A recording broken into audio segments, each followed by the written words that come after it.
ಪುರಸಭಾ ವ್ಯಾಪ್ತಿಗೆ ಬರುವ ವೀರನ್ಪುರ ಕಾಲೋನಿಯಲ್ಲಿ ಹಲವು ವರ್ಷಗಳಿಂದ ನೀರಿನ ಅಭಾವ ಎದುರಾಗುತ್ತಿದ್ದು, ಈ ಕುರಿತು ಸ್ಥಳೀಯ ನಿವಾಸಿಗಳು ಮಾನ್ಯ ಶಾಸಕರಾದ ಗಣೇಶ್ ಪ್ರಸಾದ್ ರವರಿಗೆ ಮನವಿ ಸಲ್ಲಿಸಿದ್ದರು. ಮುಂಬರುವ ಬೇಸಿಗೆ ಕಾಲವನ್ನು ಗಮನದಲ್ಲಿಟ್ಟು ಮುಂಜಾಗ್ರತಾ ಕ್ರಮವಾಗಿ ಪುರಸಭೆಯ ಮುಖ್ಯಾಧಿಕಾರಿಗಳಾದ ಶರವಣ ಅವರಿಗೆ ತುರ್ತಾಗಿ ಅಗತ್ಯ ವ್ಯವಸ್ಥೆ ಕೈಗೊಳ್ಳುವಂತೆ ಶಾಸಕರು ಸೂಚನೆ ನೀಡಿದ್ದರು. ಈ ಸೂಚನೆಯಂತೆ ಎಸ್ಎಫ್ಸಿ ಅನುದಾನದಡಿ ಯೋಜನೆ ಅಳವಡಿಸಿಕೊಂಡು ವೀರನ್ಪುರ ಕಾಲೋನಿಯಲ್ಲಿ ಹೊಸದಾಗಿ ಬೋರ್ವೆಲ್ ಅನ್ನು ತೋಡಲಾಗಿದ್ದು, ಸುಮಾರು 2.5 ಇಂಚಿನಷ್ಟು ನೀರು ಲಭ್ಯವಾಗಿದೆ. ನೀರಿನ ಸಮಸ್ಯೆ ಪರಿಹಾರಗೊಂಡ ಹಿನ್ನೆಲೆಯಲ್ಲಿ ಅಲ್ಲಿನ ನಿವಾಸಿಗಳು ಸಂತಸ ವ್ಯಕ್ತಪಡಿಸಿ ಮಾನ್ಯ ಶಾಸಕರಿಗೆ ಅಭಿನಂದನೆ ಸಲ್ಲಿಸಿದ್ದಾರೆ. ಈ ಸಂದರ್ಭದಲ್ಲಿ ಕಿರಿಯ ಅಭಿಯಂತರ ಮಂಜುನಾಥ್ ಅವರೊಂದಿಗೆ ಮುಖ್ಯಾಧಿಕಾರಿ ಶರವಣ ಎಸ್ ರವರು ಸ್ಥಳಕ್ಕೆ ಭೇಟಿ ನೀಡಿ ಪರಿಶೀಲನೆ ನಡೆಸಿದ್ದು, ನೀರಿನ ಪೂರೈಕೆ ವ್ಯವಸ್ಥೆಯನ್ನು ಶಾಶ್ವತವಾಗಿ ಬಲಪಡಿಸಲು ಅಗತ್ಯ ಕ್ರಮಗಳನ್ನು ಮುಂದುವರಿಸುವುದಾಗಿ ಅಧಿಕಾರಿಗಳಿಗೆ ತಿಳಿಸಿದ್ದಾರೆ. ಹೊಸಪೇಟೆ ಪಟ್ಟಣದ ಗಂಗಾಬರ್ ಹತ್ತಿರದಲ್ಲಿದ್ದ ಕಸದ ರಾಶಿಗೆ ಆಕಸ್ಮಿಕವಾಗಿ ಬೆಂಕಿ ಕಾಣಿಸಿಕೊಂಡ ಘಟನೆ ಬುಧವಾರ ಮಧ್ಯಾಹ್ನ ಸಂಭವಿಸಿದೆ. ಮಾಹಿತಿ ದೊರಕುತ್ತಿದ್ದಂತೆಯೇ ಪ್ರಭಾರ ಅಗ್ನಿಶಾಮಕ ಠಾಣಾಧಿಕಾರಿಗಳಾದ ಆರ್ ಮಂಜಪ್ಪ ಅವರ ನೇತೃತ್ವದಲ್ಲಿ ಅಗ್ನಿಶಾಮಕ ದಳ ತಕ್ಷಣ ಸ್ಥಳಕ್ಕೆ ಧಾವಿಸಿ ಬೆಂಕಿ ನಂದಿಸುವ ಕಾರ್ಯಾಚರಣೆ ನಡೆಸಿತು. ಅಗ್ನಿಶಾಮಕ ಸಿಬ್ಬಂದಿಗಳಾದ ಶಿವರಾಜ್, ವೀರೇಶ್, ಮಹದೇವಸ್ವಾಮಿ, ರಾಘವೇಂದ್ರ, ಹಮೋಶ್, ಪ್ರಶಾಂತ್, ದೇವರಾಜು, ಡಿಟಿ ಅವರುಗಳ ಸಹಕಾರದಿಂದ ಬೆಂಕಿಯನ್ನು ಸಂಪೂರ್ಣವಾಗಿ ನಿಯಂತ್ರಣಕ್ಕೆ ತರಲಾಯಿತು. ಅಗ್ನಿಶಾಮಕ ದಳದ ತ್ವರಿತ ಹಾಗೂ ಸಮರ್ಥ ಕಾರ್ಯಾಚರಣೆಯಿಂದ ಹೆಚ್ಚಿನ ಅನಾಹುತ ಸಂಭವಿಸುವುದು ತಪ್ಪಿದ್ದು ಸಾರ್ವಜನಿಕರು ನಿಟ್ಟುಸಿರು ಬಿಟ್ಟಿದ್ದಾರೆ. ಘಟನೆಯ ಕಾರಣ ಕುರಿತು ಪರಿಶೀಲನೆ ನಡೆಯುತ್ತಿದೆ ಎಂದು ಅಧಿಕಾರಿಗಳು ತಿಳಿಸಿದ್ದಾರೆ. ಗುಂಡ್ಲುಪೇಟೆ ತಾಲೂಕಿನ ಮಾದಪಟ್ಟಣ ಗ್ರಾಮದ ಗುರುಮಲ್ಲಪ್ಪ ಅವರಿಗೆ ಸೇರಿದ ಹಸುವಿನ ಮೇಲೆ ಹುಲಿ ದಾಳಿ ನಡೆದ ಘಟನೆ ಬುಧವಾರ ಮಧ್ಯಾಹ್ನ ಸುಮಾರು 12 ಗಂಟೆಯ ವೇಳೆಗೆ ಸಂಭವಿಸಿದೆ. ರೈತ ಗುರುಮಲ್ಲಪ್ಪ ಅವರು ತಮ್ಮ ಜಮೀನಿನಲ್ಲಿ ಹಸುವನ್ನ ಮೇಯಲು ಬಿಟ್ಟಿದ್ದ ಸಂದರ್ಭದಲ್ಲಿ ಈ ದುರ್ಘಟನೆ ನಡೆದಿದೆ. ಅಚಾನಕ್ಕಾಗಿ ಕಾಣಿಸಿಕೊಂಡ ಹುಲಿಯು ಹಸುವಿನ ಮೇಲೆ ದಾಳಿ ನಡೆಸಿ ಗಾಯಗೊಳಿಸಿದ್ದು, ಹಸು ಮೃತಪಟ್ಟಿದೆ ಎನ್ನಲಾಗಿದೆ. ಈ ಘಟನೆಗೆ ಸಂಬಂಧಿಸಿದಂತೆ ಗ್ರಾಮಸ್ಥರಲ್ಲಿ ಆತಂಕ ಹೆಚ್ಚಾಗಿದ್ದು, ಅರಣ್ಯ ಇಲಾಖಾ ಅಧಿಕಾರಿಗಳು ಸ್ಥಳಕ್ಕೆ ಭೇಟಿ ನೀಡಿ ಪರಿಶೀಲನೆ ನಡೆಸಿದ್ದಾರೆ. ರೈತರಿಗೆ ಸೂಕ್ತ ಪರಿಹಾರ ನೀಡಬೇಕು ಎಂದು ಸ್ಥಳೀಯರು ಮನವಿ ಮಾಡಿದ್ದಾರೆ. ಗುಂಡ್ಲುಪೇಟೆ ಪಟ್ಟಣದ ಜಾಕಿರ್ ಹುಸೇನ್ ನಗರ 3ನೇ ವಾರ್ಡ್ನ 2ನೇ ಕೇಂದ್ರದಲ್ಲಿ ಬುಧವಾರ early childhood care and education ಆರಂಭಿಕ ಬಾಲ್ಯದ ಆರೈಕೆ ಮತ್ತು ಶಿಕ್ಷಣ ಕಾರ್ಯಕ್ರಮವನ್ನು ಹಮ್ಮಿಕೊಳ್ಳಲಾಗಿತ್ತು. ಕಾರ್ಯಕ್ರಮಕ್ಕೆ ಶಿಶು ಅಭಿವೃದ್ಧಿ ಯೋಜನಾಧಿಕಾರಿಗಳಾದ ಹೇಮಾವತಿ ಮುಖ್ಯ ಅತಿಥಿಯಾಗಿ ಭಾಗವಹಿಸಿದ್ದರು. ಕಾರ್ಯಕ್ರಮದಲ್ಲಿ ಅಜಿಂ ಪ್ರೇಮ್ಜಿ ಫೌಂಡೇಶನ್ನ ಸಂಪನ್ಮೂಲ ವ್ಯಕ್ತಿಗಳಾದ ರುಕ್ಮಿಣಿ ಅವರು ಮಕ್ಕಳ ಸಮಗ್ರ ಬೆಳವಣಿಗೆ ಮಹತ್ವದ ಕುರಿತು ಮಾಹಿತಿ ನೀಡಿದರು. ಜೊತೆಗೆ ಮಕ್ಕಳ ಪೋಷಕರು ಅಂಗನವಾಡಿ ಶಿಕ್ಷಕಿಯರಾದ ಮಾದೇವಿ, ನಿರ್ಮಲಾ, ಸಾವಿತ್ರಿ ಹಾಗೂ ಸಹಾಯಕಿಯರಾದ ಮಾಲಾಜ್ಯೋತಿ ಮತ್ತು ಮಕ್ಕಳು ಹಾಜರಿದ್ದರು. ಕಾರ್ಯಕ್ರಮದ ಅಂಗವಾಗಿ ಮಕ್ಕಳ ಹಾಗೂ ಪೋಷಕರಿಗಾಗಿ ವಿವಿಧ ಚಟುವಟಿಕೆಗಳನ್ನು ಆಯೋಜಿಸಲಾಗಿದ್ದು, ಪೋಷಕರು ಸಕ್ರಿಯವಾಗಿ ಭಾಗವಹಿಸಿ ಸಂತಸ ವ್ಯಕ್ತಪಡಿಸಿದರು.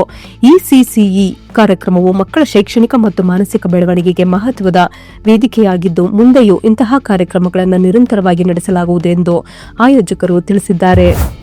ಬೇಗೂರು ಹೋಬಳಿ ಗುಂಡ್ಲುಪೇಟೆ ತಾಲೂಕಿನ ಶೆಟ್ಟಹಳ್ಳಿಯಲ್ಲಿರುವ ಶ್ರೀ ಮುನೇಶ್ವರ ಸ್ವಾಮಿ ದೇವಸ್ಥಾನದಲ್ಲಿ ಶ್ರೀ ಸಚ್ಚಿದಾನಂದ ಸೇವಾ ಟ್ರಸ್ಟ್ ಅವರ ಆಶ್ರಯದಲ್ಲಿ ಧಾರ್ಮಿಕ ಕಾರ್ಯಕ್ರಮಗಳನ್ನು ಹಮ್ಮಿಕೊಳ್ಳಲಾಗಿದೆ. ಟ್ರಸ್ಟ್ನ ಅಧ್ಯಕ್ಷರಾದ ಬಸವರಾಜ್ ಅವರ ನೇತೃತ್ವದಲ್ಲಿ ಈ ಕಾರ್ಯಕ್ರಮಗಳು ನಡೆಯಲಿವೆ. ದಿನಾಂಕ 18-2-2026 ಮತ್ತು ದಿನಾಂಕ 19-2-2026ರಂದು ಭಕ್ತರಿಗೆ ಅನ್ನ ಸಂತರ್ಪಣೆ, ವಿವಿಧ ಕಾರ್ಯಕ್ರಮಗಳನ್ನು ಆಯೋಜಿಸಲಾಗಿದೆ. ಈ ಧಾರ್ಮಿಕ ಕಾರ್ಯಕ್ರಮಗಳಿಗೆ ಶೆಟ್ಟಹಳ್ಳಿ ಗ್ರಾಮಸ್ಥರು ಹಾಗೂ ಅಕ್ಕಪಕ್ಕದ ಗ್ರಾಮಸ್ಥರು ಸ್ವಾಗತ ಕೋರಿದ್ದು, ಭಕ್ತಾದಿಗಳು ಹೆಚ್ಚಿನ ಸಂಖ್ಯೆಯಲ್ಲಿ ಭಾಗವಹಿಸಿ ಕಾರ್ಯಕ್ರಮವನ್ನು ಯಶಸ್ವಿಗೊಳಿಸುವಂತೆ ಮನವಿ ಮಾಡಿದ್ದಾರೆ. 23-24ನೇ ಸಾಲಿನಲ್ಲಿ ಗುಂಡ್ಲುಪೇಟೆ ವಿಧಾನಸಭಾ ಕ್ಷೇತ್ರಕ್ಕೆ ರಾಜ್ಯದ ಸನ್ಮಾನ್ಯ ಮುಖ್ಯಮಂತ್ರಿಗಳಾದ ಸಿದ್ದರಾಮಯ್ಯ ಅವರ ವಿಶೇಷ ಅನುದಾನದಡಿ ಬಿಡುಗಡೆಯಾದ ರು 25 ಕೋಟಿ ಹಾಗೂ ಹೆಚ್ಚುವರಿ 10 ಕೋಟಿ ಸೇರಿ ಒಟ್ಟು 35 ಕೋಟಿ ಅನುದಾನವನ್ನು ಗ್ರಾಮೀಣಾಭಿವೃದ್ಧಿಗೆ ವಿನಿಯೋಗಿಸಲಾಗಿದೆ. ಈ ಅನುದಾನದಡಿ ಗುಂಡ್ಲುಪೇಟೆ ವಿಧಾನಸಭಾ ಕ್ಷೇತ್ರದ ಸುಮಾರು 86 ಹಳ್ಳಿಗಳ ಸಾಮಾನ್ಯ ವರ್ಗದವರ ಬೀದಿಗಳಲ್ಲಿ ಸಿಸಿ ರಸ್ತೆ ಹಾಗೂ ಚರಂಡಿ ಕಾಮಗಾರಿಗಳಿಗೆ ಭೂಮಿ ಪೂಜೆ ನೆರವೇರಿಸಿ ಕಾಮಗಾರಿಗಳಿಗೆ ಚಾಲನೆ ನೀಡಲಾಗಿತ್ತು. ಪ್ರಸ್ತುತ ಈ ಕಾಮಗಾರಿಗಳು 90% ಪೂರ್ಣಗೊಂಡಿದ್ದು, ಗ್ರಾಮಗಳ ಸ್ವಚ್ಛತೆ, ಸುಗಮ ಸಂಚಾರ ಹಾಗೂ ಸಮಗ್ರ ಅಭಿವೃದ್ಧಿಗೆ ನೆರವಾಗುವಂತೆ ರು 35 ಕೋಟಿ ವಿಶೇಷ ಅನುದಾನವನ್ನು ಒದಗಿಸಿದ ಕರ್ನಾಟಕ ರಾಜ್ಯದ ಮಾನ್ಯ ಮುಖ್ಯಮಂತ್ರಿಗಳಿಗೆ ಶಾಸಕರಾದ ಗಣೇಶ್ ಪ್ರಸಾದ್ ರವರು ಧನ್ಯವಾದಗಳನ್ನು ಸಲ್ಲಿಸಿದ್ದಾರೆ. ಕ್ಷೇತ್ರದಲ್ಲಿನ ಗ್ರಾಮಗಳ ಸ್ವಚ್ಛತೆ ಹಾಗೂ ಅಭಿವೃದ್ಧಿಯ ನನ್ನ ಮೊದಲ ಆದ್ಯತೆ ಎಂದು ಶಾಸಕರು ತಿಳಿಸಿದ್ದಾರೆ. ಮುಂಬರುವ ಎಸ್ಎಸ್ಎಲ್ಸಿ ಪರೀಕ್ಷೆಯನ್ನು ವಿದ್ಯಾರ್ಥಿಗಳು ಒತ್ತಡವಿಲ್ಲದೆ ಆತ್ಮವಿಶ್ವಾಸದಿಂದ ಎದುರಿಸಿ ಉತ್ತಮ ಫಲಿತಾಂಶ ಸಾಧಿಸಬೇಕು ಎಂದು ಜಿಲ್ಲಾಧಿಕಾರಿ ಶ್ರೀರೂಪ ತಿಳಿಸಿದ್ದಾರೆ. ನಗರದ ಜಿಎಚ್ ಪಟೇಲ್ ಸಭಾಂಗಣದಲ್ಲಿ ನಡೆದ ಎಸ್ಎಸ್ಎಲ್ಸಿ ಫಲಿತಾಂಶ ಸುಧಾರಣಾ ಸಭೆಯಲ್ಲಿ ಅವರು ಮಾತನಾಡಿ, ಉಳಿದಿರುವ ದಿನಗಳಲ್ಲಿ ಕಲಿಕೆಯಲ್ಲಿ ಹಿಂದುಳಿದಿರುವ ಮಕ್ಕಳಿಗೆ ವಿಶೇಷ ತರಗತಿಗಳನ್ನು ನಡೆಸಬೇಕು. ಪರೀಕ್ಷೆ ಬಗ್ಗೆ ಮಕ್ಕಳಲ್ಲಿ ಭಯ ಮೂಡದಂತೆ ಶಿಕ್ಷಕರು ಸಕಾರಾತ್ಮಕ ಮನೋಭಾವನೆ ಬೆಳೆಸಬೇಕು. ಪೂರ್ವಭಾವಿ ಪರೀಕ್ಷೆಯಲ್ಲಿ ಕಡಿಮೆ ಅಂಕ ಪಡೆದ ವಿದ್ಯಾರ್ಥಿಗಳನ್ನು ಗುರುತಿಸಿ ಅವರು ಹಿಂದೆ ಉಳಿದಿರುವ ವಿಷಯಗಳಿಗೆ ಹೆಚ್ಚು ಗಮನ ಕೊಡಬೇಕು. ಕ್ಲಿಷ್ಟಕರ ವಿಷಯಗಳನ್ನು ಸರಳವಾಗಿ ಹೇಳಿಕೊಟ್ಟು ಎಲ್ಲ ವಿದ್ಯಾರ್ಥಿಗಳು ಪರೀಕ್ಷೆಯಲ್ಲಿ ಯಶಸ್ವಿಯಾಗುವಂತೆ ಮಾರ್ಗದರ್ಶನ ನೀಡಬೇಕು ಎಂದು ತಿಳಿಸಿದರು.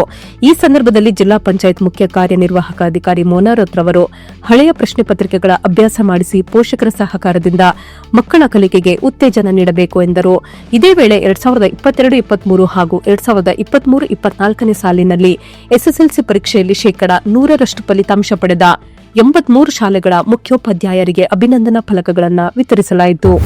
ಕರ್ನಾಟಕ ರಾಜ್ಯ ರೈತ ಸಂಘ ಹಸಿರು ಸೇನೆಯು ಹೊನ್ನೂರು ಪ್ರಕಾಶ್ ಅವರ ನೇತೃತ್ವದಲ್ಲಿ ದಿನಾಂಕ 19/2/2026 ಬೆಳಗ್ಗೆ 10:30ಕ್ಕೆ ಚಾಮರಾಜನಗರದಲ್ಲಿ ನಡೆಯುವ ಸಭೆ ಮುಗಿದ ಬಳಿಕ ಬಂಡೀಪುರ ಅರಣ್ಯ ಇಲಾಖೆಗೆ ಮುತ್ತಿಗೆ ಹಾಕುವ ನಿರ್ಧಾರವನ್ನು ಪ್ರಕಟಿಸಿದೆ. ಈ ಹಿನ್ನೆಲೆಯಲ್ಲಿ ಜಿಲ್ಲಾದ್ಯಂತ ಎಲ್ಲಾ ರೈತ ಬಂಧುಗಳು ಹೆಚ್ಚಿನ ಸಂಖ್ಯೆಯಲ್ಲಿ ಭಾಗವಹಿಸಿ ಹೋರಾಟವನ್ನು ಯಶಸ್ವಿಗೊಳಿಸುವಂತೆ ಸಂಘಟನೆಯು ಕರೆ ನೀಡಿದೆ.